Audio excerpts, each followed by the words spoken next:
Bismillahirrahmanirrahim. Assalamualaikum warahmatullahi wabarakatuh. Terima kasih Tuan Yang Dipertua. Pertamanya saya ingin mengucapkan tahniah kepada Yang Amat Berhormat Tambun selaku Menteri Kewangan kerana telah berjaya membentangkan Belanjawan Sulong Belanjawan 2023 yang sangat komprehensif dan menyeluruh pada Jumaat yang lalu. Tema masyarakat membangun Malaysia Madani dengan peruntukan 386.14 bilion dilihat menyentuh semua spektrum rakyat yang ada dalam Malaysia termasuk B40, M40, anak muda, golongan-golongan yang terpinggir. Ini semua terkandung dalam membangun Malaysia Madani. Tuan Yang Bertua, dalam perbahasan kali ini ada beberapa perkara yang saya ingin sentuh yang melibatkan tentang bagaimana kita nak membangunkan Malaysia Madani dalam segi ekonominya. Yang pertamanya, Tuan Yang Bertua, asas kita untuk memastikan Malaysia terus berdaya saing di peringkat global dalam masa yang amat singkat, kita mesti melakukan pengukuhan dari segi ekonomi yang konsisten dan stabil. Bank Dunia baru-baru ini menggesa supaya kita mencari sumber hasil lain supaya negara kita dapat dilihat di segi mempunyai kemampanan penampan fiskal yang begitu stabil supaya negara kita dilihat sebagai negara yang betul-betul mempunyai arah tuju yang lebih baik. Tetapi apabila saya lihat tinjauan fiskal yang dibekalkan kepada ahli-ahli yang berhormat, terdapat penurunan lebih kurang 4.4% hasil negara kepada 272.6 bilion ringgit. Ini sebenarnya Tuan Yang Bertua amat mengusahkan saya. Dan saya nak tanya kepada pihak kerajaan, kenapa ini berlaku? Adakah disebabkan kita tidak mempunyai langkah-langkah cukai yang baru, akhirnya kita terpaksa mengurangkan hasil. Apabila kita mengurangkan anggaran hasil kita, bermakna kita akan mempunyai keupayaan untuk meminjam dengan lebih kerana kita nak menampung kelompangan atau ketidakcukupan hasil yang kita kutip. Saya juga nak tanya kepada pihak kerajaan dari segi pembelanjaan mengurus, kenapa ada penurunan daripada 284.7 bilion kepada 272.3 bilion. Adakah perbelanjaan ini akan menjejaskan penyampaian awam kalau terjejas bagaimana kaedah yang akan dilakukan oleh pihak kerajaan? Tuan Yang Bertua, kalau saya imbau kemelesetan ekonomi pada tahun 1998 yang melanda seluruh dunia, bukan sahaja terkait dengan negara kita, dan ketika itu pertumbuhan ekonomi sangat merangsangkan dari tahun 1988 sehingga 1996, KDNK negara berada pada tahap 8 ke 10% dalam tempoh 8 tahun berturut-turut. Ini bermakna walaupun berlaku kemelesetan ekonomi pada 1998, kita mampu mencapai prestasi ekonomi sekiranya formula yang tepat. Persoalan saya kepada pihak kerajaan, adakah kerajaan mengambil inisiatif untuk melihat semula formula-formula yang telah berjaya dibuat oleh kerajaan pimpinan terdahulu untuk diaplikasikan dalam masa yang kini? Saya ketahui kutipan kita kalau kita nak bandingkan dengan KDNK amat rendah sekali, Tuan Yang Bertua. Kita jauh ketinggalan daripada negara-negara serantau dengan kita. Kutipan kita pada tahun 2020 KDNK hanya lebih kurang 11.4%. Kita bandingkan dengan Singapura 12.8%. Kita bandingkan dengan Thailand 16.5%. Kita bandingkan dengan Filipina 17.8%. Vietnam 22.7%. Korea 28.2%. Dan sudah pasti dengan pergerakan harga petroleum, dengan pertimbangan semula cukai-cukai yang lampau atau perkenalkan cukai-cukai yang sepatutnya diperkenalkan tidak diperkenalkan, sudah pasti penyusutan hasil ini juga akan memberi kesan kepada ekonomi yang dijangka akan bertumbuh agak perlahan pada tahun 2023. Tuan Yang Bertua, saya nak mengaitkan beberapa isu yang saya fikir mungkin boleh dijadikan input kepada pihak kerajaan untuk menilai. Yang pertamanya, saya amat bersetuju dengan Amat Berhormat Tambun untuk menstrukturkan semula GLC, GLIC. Tetapi perkara asasnya bukan perstrukturan, perkara asasnya adalah business model. Saya nak tanya pihak kerajaan, apakah langkah pihak kerajaan untuk membuat due diligence ke atas setiap business model yang dicadang, dilaksanakan, dan saya juga nak tahu sekiranya business model tersebut tidak dapat mencapai apa yang telah digariskan apakah penalti yang dikenakan kepada pihak-pihak pengurusan yang memimpin JLC dan GLIC. Tuan Yang Bertua, kalau kita merangkakan Timbalan Menteri Kewangan, apa yang paling pentingnya Tuan Yang Bertua, bila kita merancang sesuatu projek-projek mega, sudah pasti kita membuat pinjaman. Pinjaman tersebut mesti dilaksanakan bayarannya selepas tempoh matang. Tetapi apabila tempoh matang tersebut sampai, projek tersebut tidak siap, gagal disiapkan tempoh tertentu, kita terpaksa menanggung kos tambahan untuk serve the interest. Dan ini semua akan menyebabkan kita akan mengalami kerugian. Saya nak tanya kepada pihak kerajaan Tuan Yang Bertua, apa status rapid penggerang dan apa status projek ECRL. Saya perlukan makluman daripada pihak kerajaan supaya kita tahu. Kita tidak mahu kerugian-kerugian yang sudah pastinya akan memberi kesan kepada anak muda. Tuan Yang Bertua, anak muda teras masa depan negara.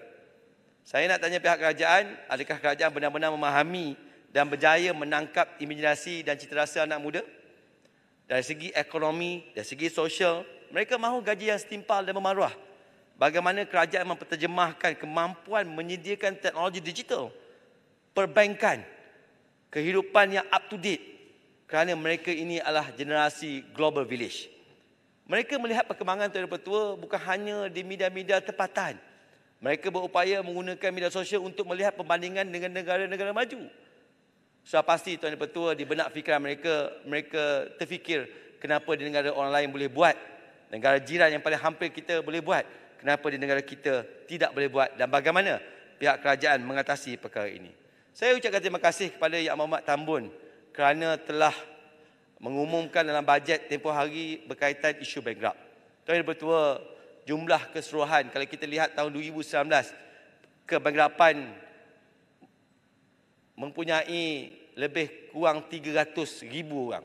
Daripada jumlah tersebut, 61% adalah yang berumur 44 tahun ke bawah dan 26% berumur 34 tahun ke bawah. Yang paling membimbangkan saya, Tuan Yang Bertua, hampir 1% daripada jumlah bankrupt tersebut di kalangan anak-anak muda yang berumur 25 tahun ke bawah. Tuan Yang Bertua, itu data yang saya sebut tahun 2019. Kita sudah menghadapi pasca COVID-19. Bagaimana jumlah jangkaan mereka bankrupt disebabkan kesan daripada COVID-19. Dan bagaimanakah kerajaan ingin lakukan sebelum mereka bankrupt? Jangan tunggu mereka bankrupt barulah kerajaan nak lakukan sesuatu. Selain daripada AKPK, apakah langkah kerajaan untuk membantu perkara ini? Tuan Yang Bertua, kemantapan ekonomi selalunya negara-negara maju berasaskan kepada pasaran buruh. Pengukuhan dan kecekapan institusi merupakan asas kepada pembangunan ekonomi negara serantau. Sejak tahun 1990, 70% daripada the driver economic growth bergantung sepenuhnya kepada buruh dan modal. Saya nak tanya kepada pihak kerajaan Tuan Yang Bertua, bagaimana pasaran buruh negara kita ini berupaya menjadi magnet kepada pelabur-pelabur asing yang datang ke negara kita. Saya juga nak tanya, kenapa negara kita mempunyai masalah mismatch antara pasaran buruh yang perlu kita tangani dengan segera. Lebih-lebih lagi, anak-anak muda merupakan maulah insan generasi pelapis negara. Bagaimana kerajaan nak menangani perkara ini? Sekian lama, sekian berlarutan yang akhirnya akan memberi kesan bukan sahaja kepada ekonomi negara, tetapi juga memberi kesan kepada keluarga yang muda sedang dibangunkan oleh anak muda. Ya betul Tuan Yang Bertua, kadar pengangguran menurun. Tetapi kenapa masih ramai yang tidak dapat pekerjaan? Akhirnya terpaksa mencebur diri dalam bidang ekonomi gig. Kita lahirkan graduan Tuan Yang Bertua 224,000 setahun. Tetapi pekerjaan yang kita sediakan hanya 127,000 setahun. Kita banyak peluang dalam bidang pekerjaan dan sektor pekerjaan rendah. Tapi anak-anak kita, anak-anak muda di luar sana tidak berminat dengan gaji-gaji yang murah. Mereka mempunyai pendidikan yang berkualiti. Mereka juga memerlukan pekerjaan yang berkualiti. Saya ingin bertanya kepada pihak kerajaan, berapa ramai pekerja asing yang berkualiti tinggi dimasukkan sejak tahun 2018. Dan saya yakin kalau negara kita dapat menumpukan peningkatan dan pemangkasaan dalam bidang pasaran buruh, sudah pasti kita juga akan mampu untuk meningkatkan produktiviti negara yang akhirnya memberi sumbangan kepada ekonomi negara seperti apa yang dilakukan oleh Filipina, Thailand, Singapura yang mempunyai polisi yang menarik pekerja-pekerja asing datang ke negara itu yang akhirnya memberi limpahan ekonomi kepada negara mereka dalam tempoh yang singkat. Saya nak tahu bagaimana kerajaan mengatasi perkara ini dan saya yakin dan percaya perkara yang paling pentingnya adalah kita mesti meningkatkan produktiviti. Tuan Yang Dipertua, saya nak beralih kepada perkara yang lebih penting. Dalam bajet tempoh hari, saya nak bertanya kepada pihak kerajaan bagaimana hak Bumiputera dijamin dalam perlembagaan. Adakah terjamin hak kaum Bumiputera di Malaysia dengan pembentangan bajet tempoh hari? Apakah tindakan kerajaan untuk memastikan usaha-usaha golongan dan individu yang dilihat untuk menggerakkan usaha menyamaratakan hak yang bertentangan dengan perlembagaan persekutuan? Apakah tarifan kerajaan berkaitan kebebasan bersuara yang dilakukan oleh rakyat Malaysia dan sejauh mana kerajaan memperuntukkan peruntukan kewangan untuk mengukur tahap kefahaman sejarah rakyat Malaysia? Perkara-perkara asas yang terkandung dalam Perjanjian Persekutuan Tanah Melayu, Kemerdekaan 1957, Perjanjian Malaysia 1963 mesti difahami dan belanjawan membangun Malaysia Madani mesti memperuntukkan peruntukan yang secukupnya supaya rakyat Malaysia anak muda memahami tentang apa yang telah dipersetujui dalam dasar-dasar yang terdahulu. Tuan Yang Dipertua, isu saya yang terakhir Tuan Yang Dipertua adalah berkaitan food distribution di bawah food security. Meskipun negara kita ini kaya dengan pelbagai jenis tanaman, peternakan dan perikanan, yang menghairankan saya Tuan Yang Dipertua, negara ini seringkali berhadapan dengan isu-isu kekurangan bekalan makanan. Apa yang menyumbangkan saya Tuan Yang Dipertua, jumlah import makanan Malaysia didapati semakin besar pada tiap-tiap tahun. Khazanah Research Institute melaporkan Malaysia mengimport makanan berjumlah 35 bilion, 6.5% pada tahun 2011, meningkat 125%, 79 bilion ataupun 8% pada tahun 2021. Itu sebabnya Tuan Yang Dipertua, kombinasi infrastruktur dan teknologi canggih yang amat kritikal. Yang Berhormat Paya Besar Gulong. 2 minit Tuan Yang Dipertua. Membantu menormalkan turun naik harga pasaran makanan daripada kekurangan bekalan disebabkan sekatan politik, ketidakcekapan pasaran, alam sekitar dan krisis awam. Tuan Yang Dipertua, teknologi penyimpanan makanan akan meningkatkan tahap security. Isu logistik juga Tuan Yang Dipertua merupakan isu yang perlu ditangani dalam keselamatan atau keterjaminan makanan. Dan saya nak tahu Tuan Yang Dipertua, apakah langkah pihak kerajaan untuk memastikan peladang-peladang kita di kampung-kampung daripada ladang sampailah ke pinggan supaya kita dapat menjimatkan kos logistik. Seterusnya, kita akan dapat mengekal dan mengawal kenaikan harga makanan. Saya yakin dan percaya jangan kita persalahkan apa berlaku di Ukraine dan Rusia yang menyebabkan negara kita. Negara kita hanya ada 2 musim saja Tuan Yang Dipertua, musim kering dan musim basah. Tetapi di negara mereka ada salji. Mereka juga menghadapi perkara yang sama. Salahkah kita belajar daripada negara-negara yang maju bagaimana mereka menyelesaikan teknologi penyimpanan mereka? Mereka gunakan waktu bencana, mereka gunakan waktu musim sejuk untuk memastikan harga makanan dapat dikawal. Tuan Yang Dipertua, akhirnya Tuan Yang Dipertua, saya nak bertanya pihak kerajaan. Selalunya kita membentangkan belanjawan pada bulan 11. Tetapi pihak kerajaan sekarang membentangkan Februari. Ya, kita tahu ada pilihan raya. Tetapi bagi saya, bila bulan Februari, Tuan Yang Dipertua, bila kita nak laksanakan semua inisiatif ini? Kerana bulan 10 dan bulan 11 sudah pasti akaun semua kena tutup dan bagaimana 386.14 bilion ini nak dibelanjakan. Tuan Yang Dipertua, saya bagi pandangan ini untuk memastikan kita dapat membangun Malaysia Madani. Saya menyokong Tuan Yang Dipertua. Sekian, terima kasih. Terima kasih Yang Berhormat Paya Besar. Berikutan ini, majlis silakan Yang Berhormat Indra Mahkota.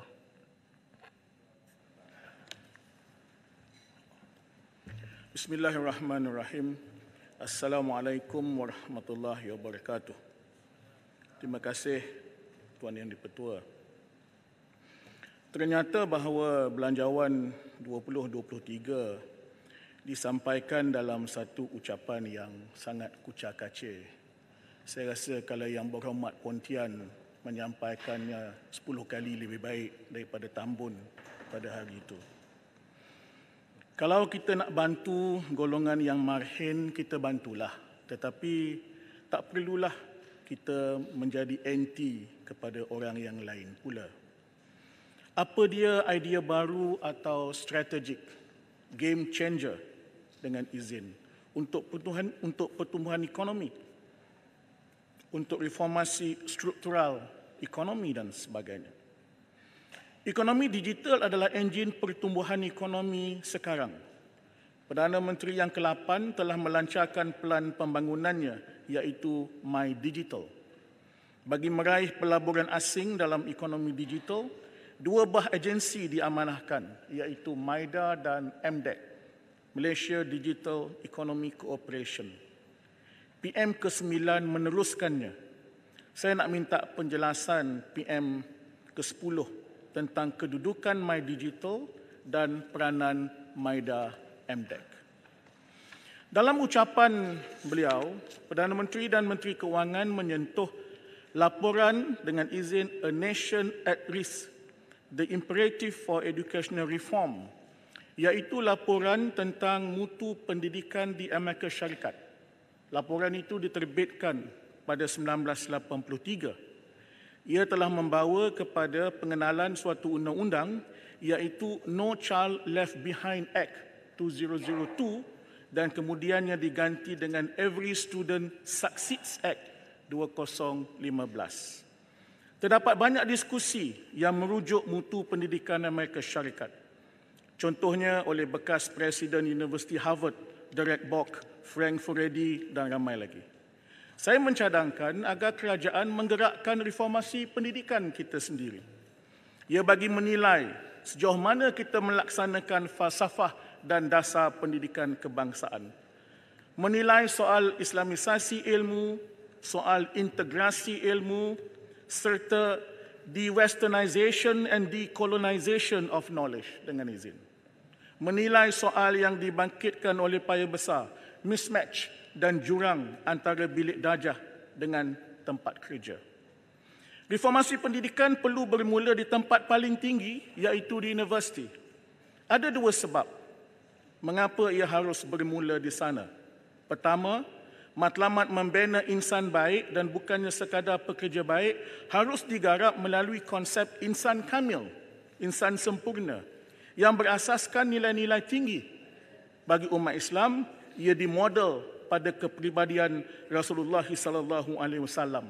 Makanya ia harus bermula di universiti. Sebab kedua ialah hampir seluruh spektrum kehidupan ditentukan dan diwarnakan oleh lulusan universiti.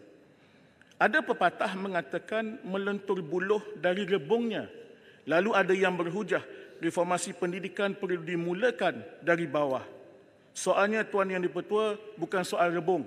Soalnya ialah soal yang melenturnya itu. Dia lulusan universiti lazimnya. Justru saya mencadangkan agar KPT menggariskan matlamat objektif dan langkah-langkah reformasi pendidikan untuk kita sama-sama bangunkan. Ia perlu mempunyai matlamat tradisi ilmu, bukannya pengejaran kertas. Ada hierarki ilmu sebagai panduan tentang keutamaan dalam kembara ilmu, dan menjadi institusi ilmu, iaitu terselah interaksi yang intensif di kalangan komuniti ilmu.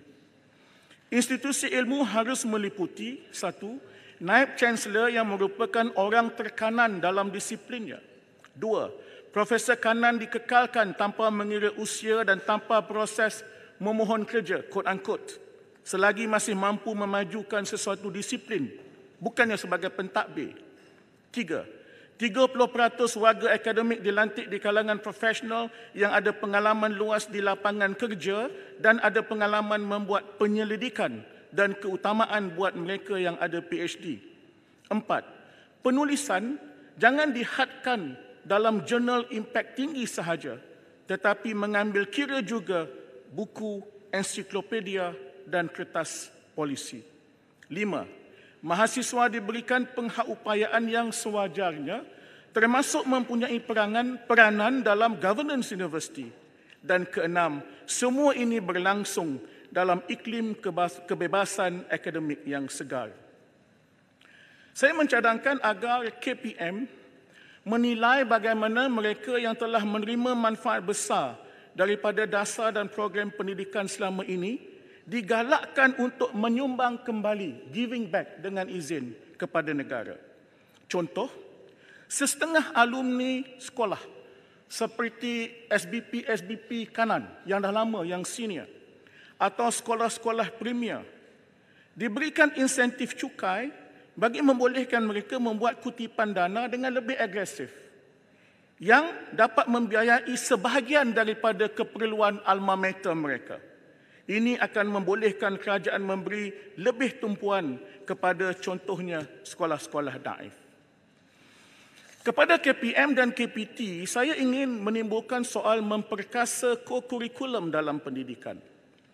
Bab ini meliputi pelbagai sudut, tapi dalam masa yang terhad, saya ambil satu sudut sahaja, iaitu sudut kesepaduan dalam kerangka pendidikan bersepadu.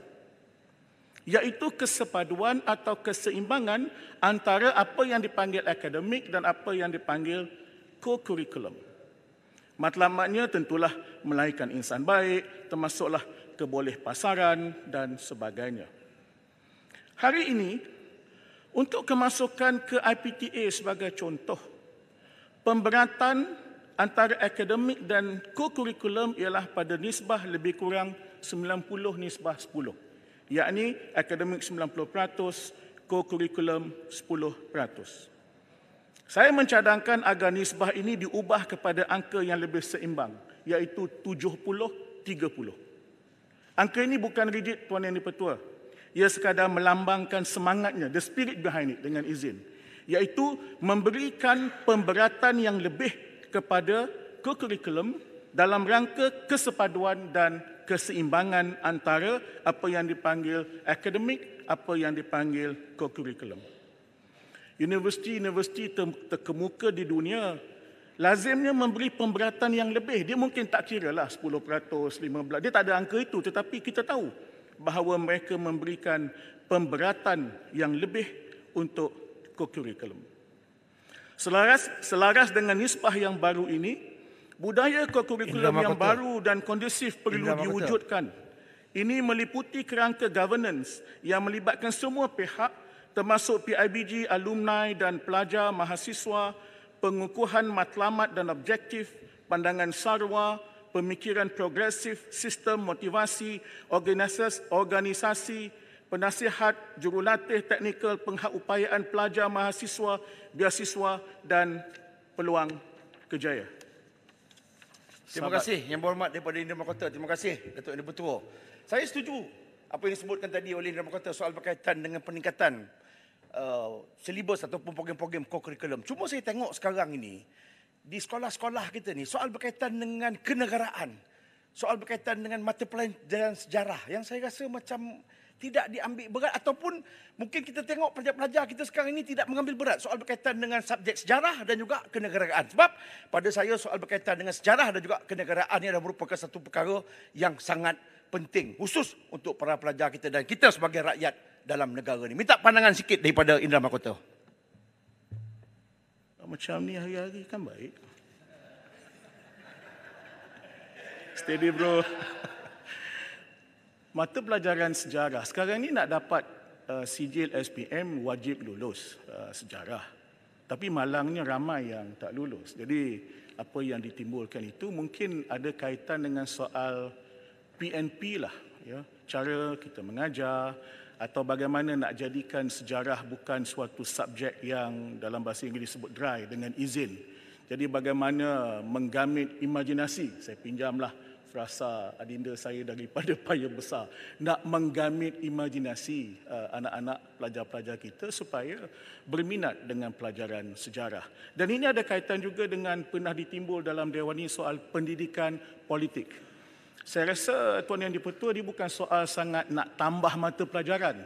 Tapi ini yang saya katakan aspek co-curriculum itu. Apabila mereka berlatih dalam sekolah dengan mengundi, dengan berkempen, dengan cara yang sesuai, yang dipandu oleh guru-guru, mudah-mudahan dari segi sejarahnya, dari segi pendidikan politiknya, kefahaman perlembagaannya boleh ditambah. Tuan Yang di-Pertua, Terima saya kasih. nak bertanya, Terima kasih Indra Mahkota. Cuma Indra Mahkota janganlah pandang sini sangat pada ulangan ni. Boleh okeylah, lepas ni kita minum teh. Tuan Yang di-Pertua, saya nak tanya, saya minta kalau boleh, sama ada KPT atau KPM atau mungkin kementerian lain. Dah lama kita tak tengok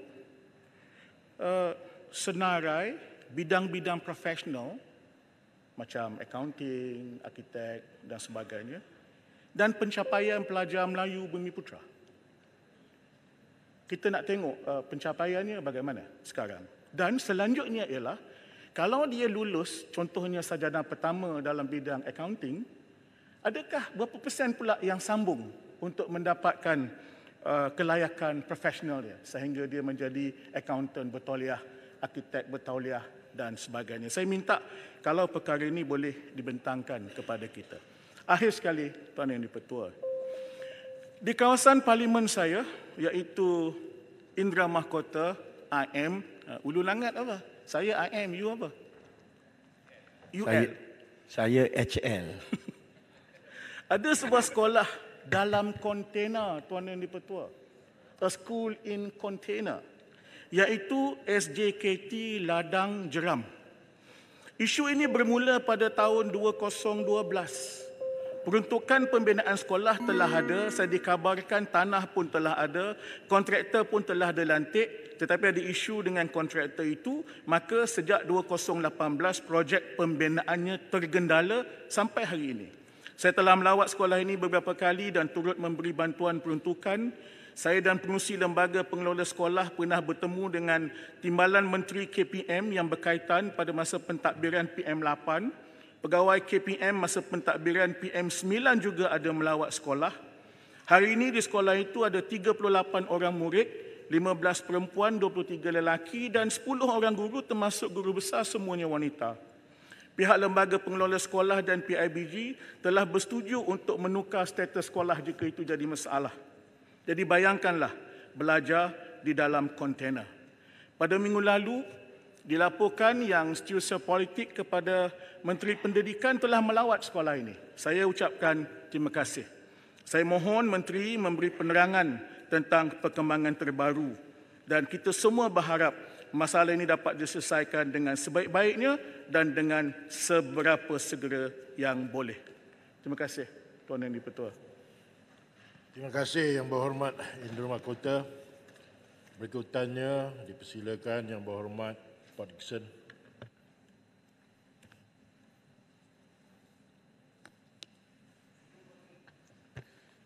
Bismillahirrahmanirrahim. Terima kasih Datuk Yang di-Pertua. Saya mulakan perbahasan ini dengan memetik ayat dari surah Al-Qasas, satu surah daripada juzuk 20 ayat 26. Bismillahirrahmanirrahim. Qalat ihdahuma ya abatis ta'jir inna khaira man istajartal qawiyul amin. Salah seorang di antara perempuan yang berdua itu berkata, wahai ayah, ambillah dia menjadi orang upahan mengembala kambing kita. Sesungguhnya sebaik-baik orang yang ayah ambil bekerja ialah orang yang kuat lagi beramanah. Ayat 26 surah Al-Qasas ini menerangkan ciri-ciri pekerja atau pelaksana yang baik. Al-Qawi, kuat, dan Al-Amin, amanah dalam istilah lain pada hari ini adalah kompetensi dan integriti. Sifat-sifat ini terpakai kepada semua pemimpin, penjawat awam dan para pekerja secara umum yang mendukung misi besar Malaysia Madani yang digagaskan oleh Kerajaan Perpaduan. Justru dalam menjayakan Belanjawan 2023 dengan tema membangun Malaysia Madani, kedua-dua ciri Qawi dan Amin perlu diseiringkan dengan sifat hafiz dan alim yang telah menjadi mukadimah belanjawan yang dibacakan oleh Yang Amat Berhormat Menteri Kewangan, agar semua yang telah digariskan dapat dilaksanakan dan menjamin kesejahteraan kepada seluruh rakyat. menelurusi kerangka pembangunan Malaysia Madani Pembentangan Belanjawan 2023 telah menggariskan 3 tekad, iaitu pemacuan ekonomi yang terangkum dan mampan, reformasi institusi dan tata kelola bagi memulih keyakinan dan keadilan sosial untuk menyederhana kesenjangan memerlukan komitmen semua pihak.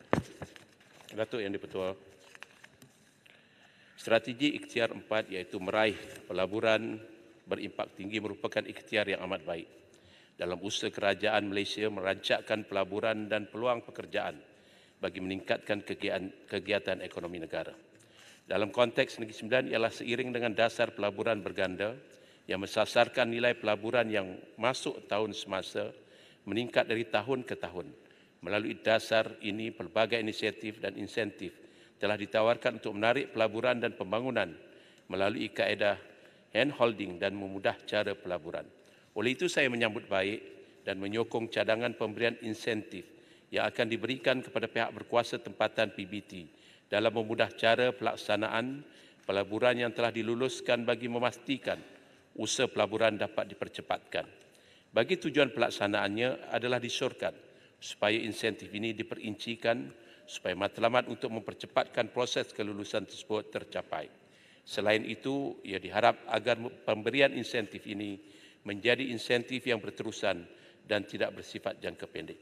Seterusnya, saya turut menyambut baik atas usaha kerajaan Malaysia dalam mewujudkan Pelan Induk Perindustrian Baru 2023 yang akan diumumkan pada suku ketiga tahun ini dalam melakar hala tuju pembangunan perindustrian yang bertumpukan aktiviti berkualiti tinggi dan mengambil bakat tempatan adalah diharap Pelan Induk Perindustrian Baru 2023 tersebut akan membentuk lanskap perindustrian yang seimbang, khususnya antara negeri. Sebagai contoh, Negeri Sembilan secara umumnya telah menyediakan pelan pembangunan yang memfokuskan kepada pembangunan lembah wawasan Malaysia 2.0, Malaysia Vision Valley 2.0, biodiversity dan agropolis berasas kepada kedudukannya yang strategik berhampiran Lembah Kelang. Oleh itu, ciri-ciri pembangunan ini perlu diambil kira dalam Pelan Induk Perindustrian Baru 2023. Saya mengambil kesempatan ini untuk mengucapkan terima kasih kepada pihak Kerajaan Persekutuan, khususnya Kementerian Perdagangan Antarabangsa dan Industri melalui agensi Lembaga Pembangunan Pelaburan Maida yang telah meluluskan peruntukan projek pembangunan dalam menambah baik infrastruktur asas kawasan perindustrian setiap tahun. Namun dimaklumkan bahawa jumlah peruntukan tersebut adalah diharapkan agar peruntukan yang diberikan dapat dipertingkatkan pada tahun akan datang dalam menyokong usaha kerajaan Malaysia mewujudkan dasar baru tersebut. Pembinaan jambatan yang diumumkan di Sungai Sepang iaitu mampu memendekkan perjalanan lebih kurang 20 km laluan daripada Bandar Port Dickson ke Bandar Sungai Pelik di Sepang, Selangor. Pembinaan jalan jambatan ini menghubungkan Bukit Pelanduk, Port Dickson, Negeri Sembilan dan Sungai Pelik di Sepang di Selangor dijangka dapat memberikan impak ekonomi yang baik dan terutamanya di kawasan sepadan kedua-dua negeri. Selain itu, laluan Sepang ke Port Dickson adalah laluan utama kenderaan dari pantai barat Selangor ke Port Dickson dengan tambahan kenderaan dari KLIA. Cadangan pembinaan jambatan mampu menjadi jalan utama Port Dickson dari kawasan barat Selangor malahan kawasan Lembah Kelang. Dari aspek pelancongan, ia mampu menambah impak seperti berikut, iaitu menjadikan Port Dickson sebagai pilihan utama pelancongan transit KLIA, membangun produk pelancongan di pesisir Sungai Lukut dan Sepang, dan ini akan memberikan satu impak yang baik kepada masyarakat setempat. Untuk jangka masa pendek adalah diharapkan agar premis-premis pelancongan dan fasiliti pelancongan turut perlu diberi ketumpuan penyelenggaraan dan baik pulih selain daripada usaha promosi yang dijalankan. Usaha ini boleh dimerealisasikan melalui peningkatan agihan cukai pelancongan ke negeri-negeri untuk digunakan bagi tujuan tersebut. Untuk makluman, antara produk utama di Negeri Sembilan adalah ekopelancongan. Kerajaan negeri juga berjaya menganjurkan program antarabangsa seperti Angsi Forest Challenge dan keunikan Pesta Bola Ngoca. Justru besarlah harapan kami agar Negeri Sembilan mendapat manfaat daripada belanjawan 2023 ini dengan menggiatkan promosi program antarabangsa. Selain itu adalah diharapkan agar pemberian ecological fiscal transfer EFT turut mengambil kira inisiatif kerajaan negeri dalam mempertingkatkan kesedaran orang awam terhadap alam sekitar melalui aktiviti ekopelancongan serta menambah baik pulih pusat pelancongan yang terjejas akibat banjir. Kerajaan negeri turut memohon supaya peruntukan EFT diberikan bagi kerja-kerja pengukuran sepadan, hutan simpan dan penguatkuasaan memandangkan peruntukan negeri yang terhad.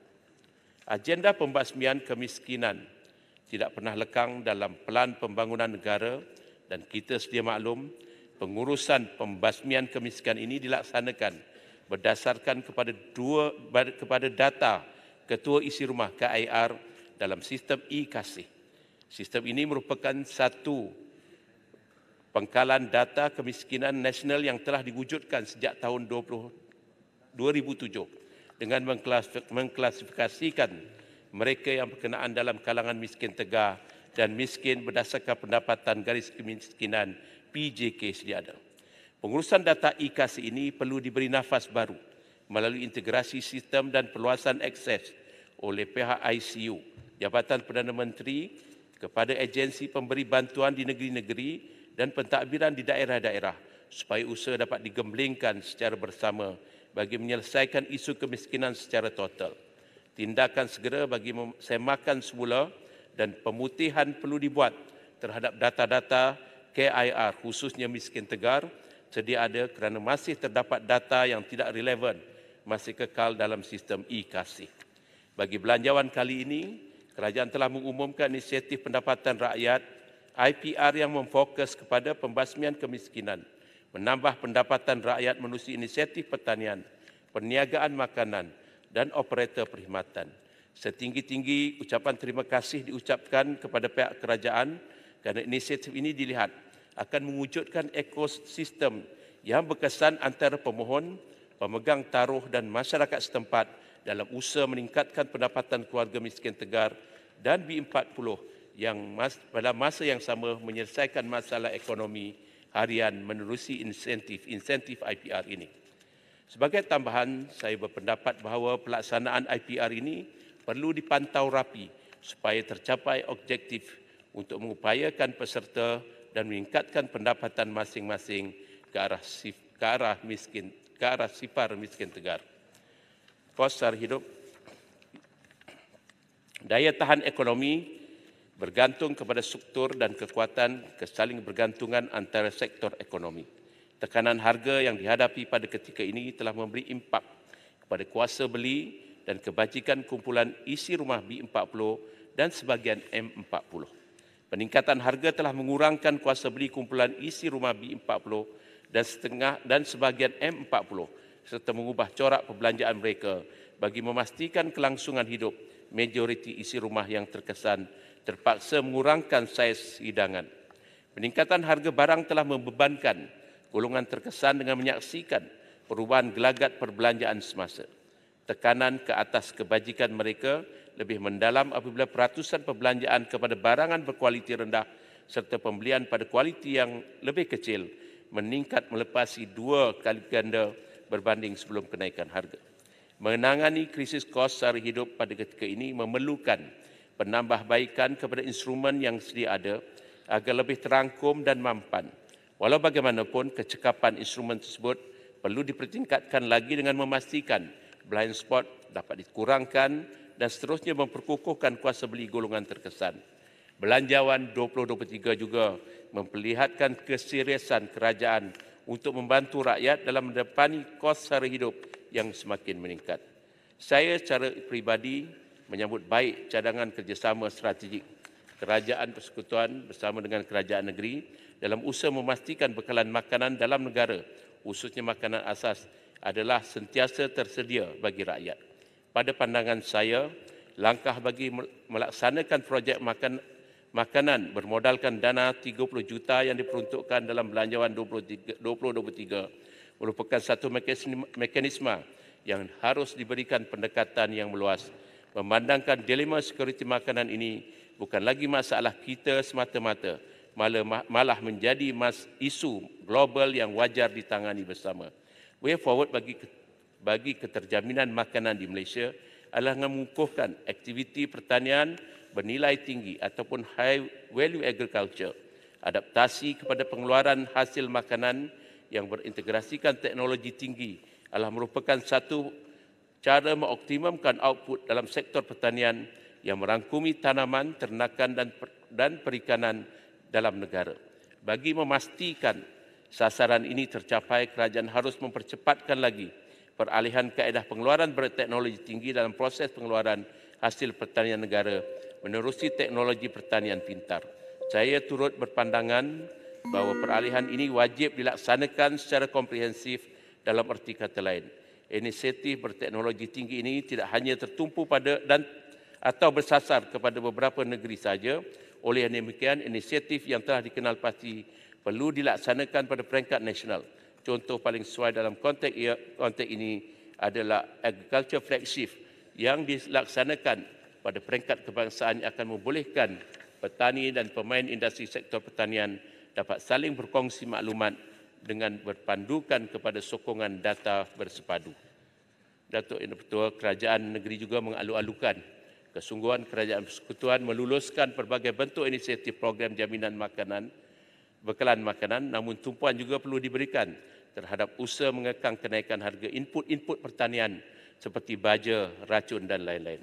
Kenaikan harga yang mendadak bermula 2021, di mana kenaikan harga baja di antara 17% hingga 52%, manakala bagi harga racun antara 16 hingga 331%, iaitu dari RM35 pada tahun 2020. Sila gulung. Baik, Yang Betul. Untuk 1 kg per pack kepada RM95 per kg. Kerajaan negeri menyambut baik terhadap peruntukan sejumlah 30 juta yang dibentangkan tersebut. Datuk Yang Dipertua, akhirnya saya juga mengucapkan ribuan terima kasih daripada cadangan yang mengekal cadangan tambun untuk mengurangkan masalah kesesakan jalan raya dan kesesakan kemudahan kesihatan kerajaan. Dengan itu kerajaan akan memulakan kerja awalan untuk menaik taraf 26 hospital termasuk Hospital Jelebu. Di sini, di akhirnya ini saya juga berharap bahawa klinik kesihatan tambahan yang diumumkan tersebut dapat dilaksanakan lebih segera, dan klinik kesihatan Tampin banyak projek-projek kategori tersebut dalam perhatian ataupun projek sakit sebelum ini. Contohnya klinik kesihatan Tampin, Hospital Tuanku Ampuan Najihah Kuala Pilah, Pusat Pergigian Seremban. Jadi beberapa projek-projek di Kementerian Kesihatan ini nampaknya dalam kategori sakit ataupun dalam perhatian. Oleh itu saya berharap bahawa dalam kita membina baru ataupun menaik taraf bangunan baru, kita harus melihat bangunan-bangunan yang sedang dalam pembinaan. Oleh itu saya amat menyokong Yang Amat Berhormat Tambun supaya projek Cakna mesti dilaksanakan secara tender supaya menjamin nilai faedah terbaik dan memberi penjimatan kepada kerajaan untuk mengelak projek-projek sakit yang dihadapi oleh kerajaan. Cuma saya mohon kerajaan untuk meneliti projek-projek sakit dan memberi keutamaan untuk projek-projek ini disiapkan segera untuk kemudahan dan keselesaan rakyat. Terima kasih, Datuk Yang Dipertua. Okay, bagus. Terima kasih Yang Berhormat Pak Dixon. Selanjutnya dipersilakan